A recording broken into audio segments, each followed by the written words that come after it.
જીવનમાં એવું થાય કે ખબર ના પડે હવે શું કરું આગળ, ફ્યુચર ના દેખાય, પાસ્ટમાં બી લાઈક બધી સાઈડથી ફેલિયર, પર્સનલ લાઈફમાં બી પ્રોફેશનલ લાઈફમાં બી બધી જ રીતે એવું થાય. હવે તો આગળ હવે કંઈક શું કરું શું ના કરું કંઈ ખબર નથી પડતી. તો આવી સ્થિતિમાં શું કરવું જોઈએ?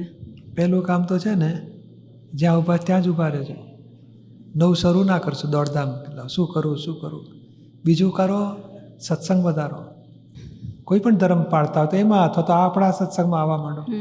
અને ત્રીજું શું છે કે ધીરજથી કામ લો. કે અત્યારે સંજોગ ત્યારે ઘણા બિઝનેસ કરતા હોય, બિઝનેસમાં પ્રોબ્લેમ આવવા માંડે તો અમે સલાહ આપીએ કે જોબ ચાલુ કરી દે, બિઝનેસને હમણાં હોલ્ડ કરી નાખ, પેન્ડિંગ રાખ થોડું, નોકરી કર, તારા આવક તો થાય, ખાવા પીવાનું નીકળી જશે. એટલે શું સંજોગને એડજસ્ટમેન્ટ થાવ.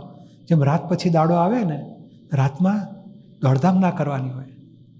આપણે કોઈને 2 વર્ષ હોય, કોઈને 5 વર્ષ હોય, ખરાબ ટાઈમ આવતો હોય ને તો દોડધામ ઓછી કરો.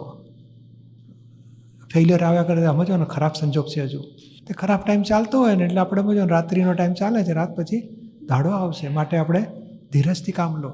સરસ સત્સંગ વ્યવહાર ગોઠવો, સેવા પર કે નાની મોટી કામકાજ કરો.